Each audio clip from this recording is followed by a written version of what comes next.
Welcome to Sci-Fi Frontier. I'm Dominic.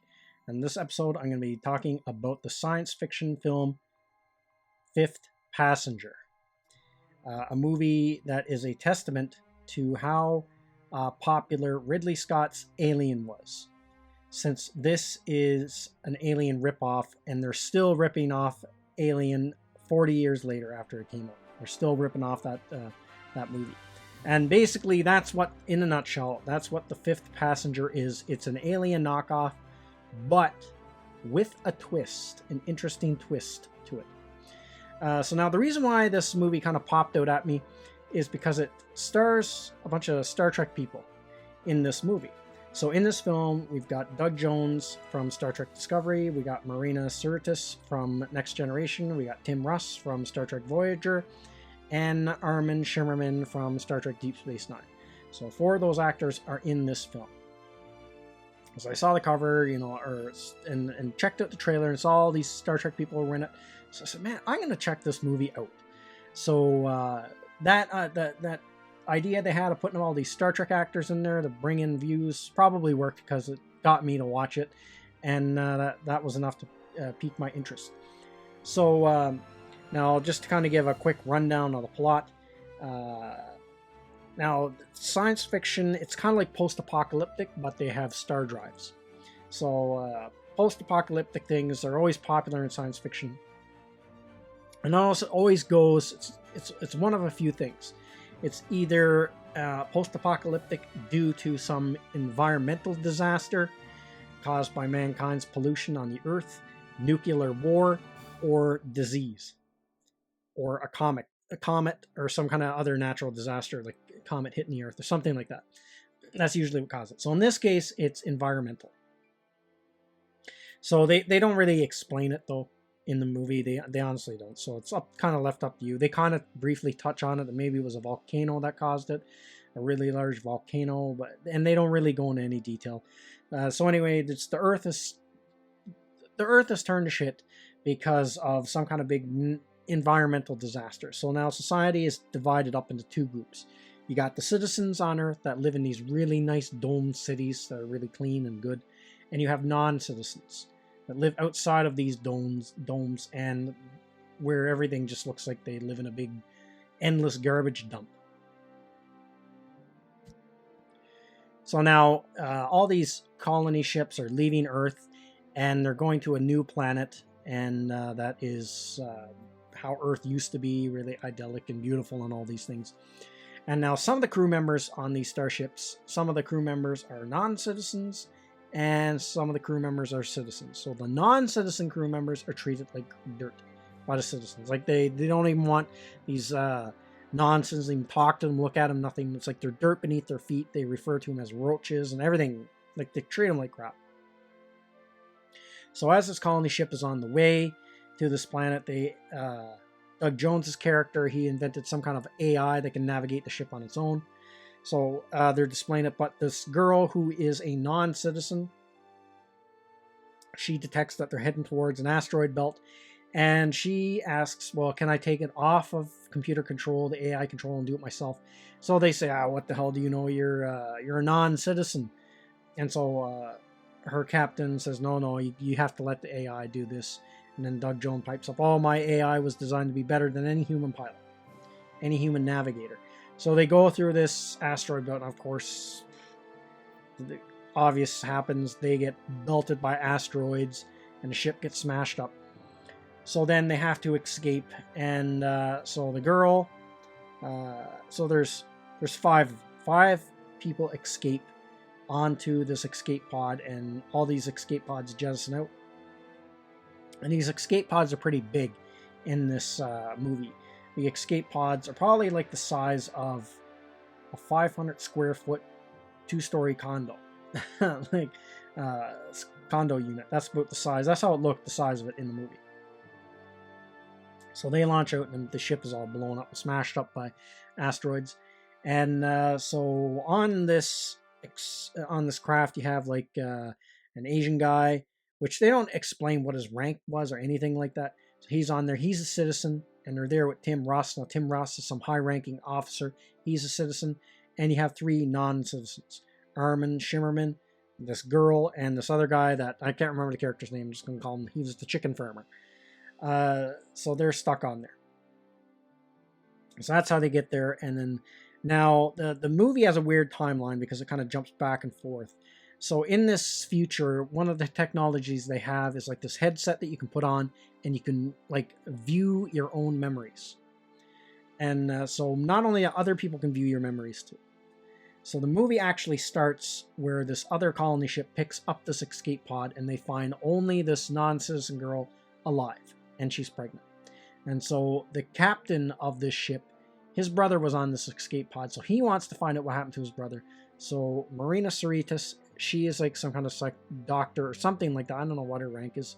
She puts the headset on the girl and starts scanning her memories, and so it jumps back and forth. So that's how the story goes. It jumps back and forth between Marina Sirtis scanning this girl's brain with the headset, and then it goes back and forth, back in time. So the whole movie is a big flashback.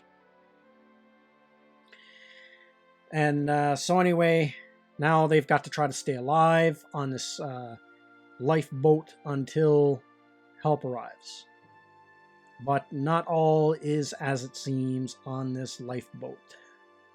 There is another danger that shows up just besides them being on the lifeboat.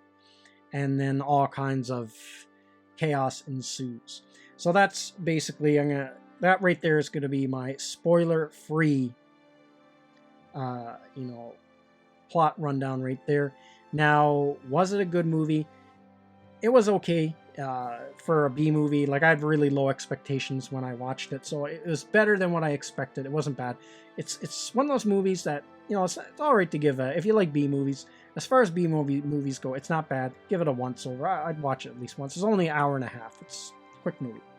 So now I'm going to talk like spoilers.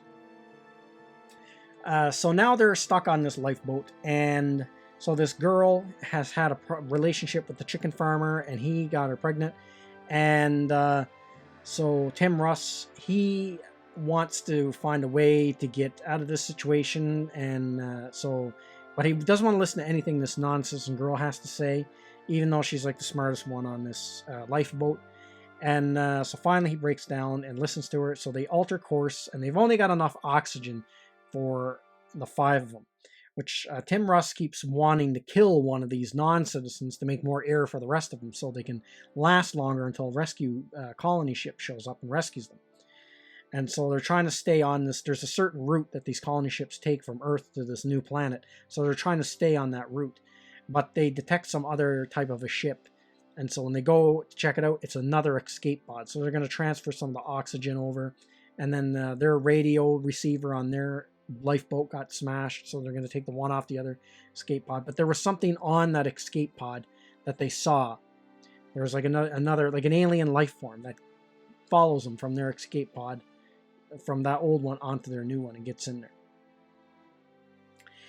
And so then what happens is the thing is loose inside this lifeboat. It starts killing them. Kills Armin Shimmerman first, and then it kills the Asian guy second, and then Tim Russ kills him third, and then ends up killing the chicken farmer. And so that's how we end up fighting. And then it ends off where the girl survives, but then she gets found out. And so Marina Sirtis, she's scanning all this and seeing all these events. And then, but then she finds a drug, because it shows the girl throughout the movie like looking at this little package of pills. You don't know what it's for. It's never explained till the end. Marina Sirtis takes one of the pills, scans it, and finds out it's an antipsychotic drug that this girl is taking. And if she doesn't take it, she basically has bouts of schizophrenia, and she goes nuts. And so the computer tells her that because where she's insane, she would have created false memories. So now here's the big twist, because this is an Alien ripoff. So while you're watching, you think, okay, this is just like a straight up, this alien thing is on the lifeboat. It's killing them all. How are they going to kill it? But here's the twist. There is no alien life form. It's a delusion the girl made up in her mind, because she was pregnant and she didn't want to have an abortion. She wanted her baby to be born on this new planet, because if it's born on a new planet, it's then considered a citizen. So I don't. That part's kind of foggy. How you end up being a citizen and a non-citizen, they never explain that in the movie. But all they say is if the baby is born on the planet, it'll be a citizen. Because she wants the baby to be a citizen because it'll have a lot more opportunities than a non-citizen. And but they're kind of like, and then Quark and them is saying, look, Quark is the doctor, or Armin Shimmerman's the doctor, and he's saying, well, we'll abort it and all this kind of thing.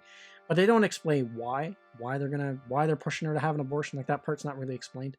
So then, turns out that her doctor, Armin Shimmerman, he knows that she's psychotic, and then she ran out of pills. So he tells her, "Oh, I can't keep the secret anymore. I got to tell everyone else." So then she kills him. She stabs him with a pair of scissors or scalpel or something like that. Then she kills them all. So it was her. It was no alien on the vessel. She killed everyone, and that was the twist. And she just this whole story of this alien monster in her head was all delusion. And then so Marina Sirtis decides to cover it up, and because she wants the baby also born on this planet, so it'll be a citizen. Because I think maybe Marina Sirtis' character is also a non-citizen. I'm not sure. So then she covers it up, and so the brother, the captain who wanted to find out what happened to his brother, and his brother is Tim Russ. I'm assuming, they don't really say that, but that's just an assumption. And so she lets them see the first memory scans of this alien creature. So they think this weird alien creature really did get on the lifeboat and kill everyone, and that's what happened to her brother. So then they don't question it anymore, and then they end up making it to the colony, and her baby is born all on the colony, but she's still nuts. And when the baby is born, she don't see a baby, she sees the alien creature again. And that's how the movie ends. So that's the twist. So now, the thing about this film is the special effects. Some of them are good in some spots and bad in others. Now, all the outside stuff, like the ships and the background of space and all that, is done really well, I think, for a movie, for a B movie. And one thing I really liked is the opening and the background shot of that opening shot of space. I thought was it looked really vast, but I had like this airiness to it that I really liked. The opening shot of this movie was really good. And the other thing, now some of the bad shots is when they're on the colony ship and Doug Jones is showing off his navigation system. It's a really weird looking shot. It looks like they took a picture of a set and then blew it up and then had the actors in front of a green screen or blue screen and then used that blown up photograph as the background. Because it's so off-putting. You can tell that that background is a fake background, but it just looks like a blown-up photograph behind the actors. It's really weird. And that's the only place it happens. Everything else is an actual set. So I don't know why they did it like that. It doesn't really make any sense. Now, the other thing, the actual creature itself, as far as alien creatures go, it's lame. It looks like crap. It's like maybe like the size of a house cat, this thing.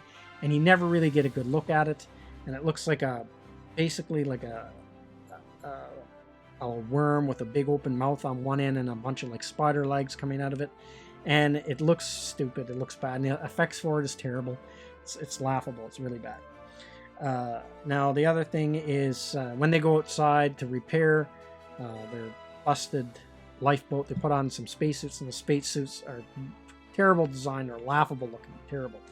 And some of the acting is kind of ropey and stuff like that. But overall, for a B movie, not bad.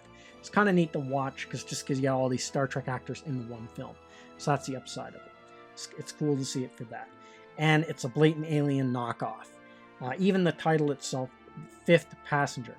Because when the Alien movie was released overseas, that was one of the alternate titles it had, was Alien the Eighth Passenger.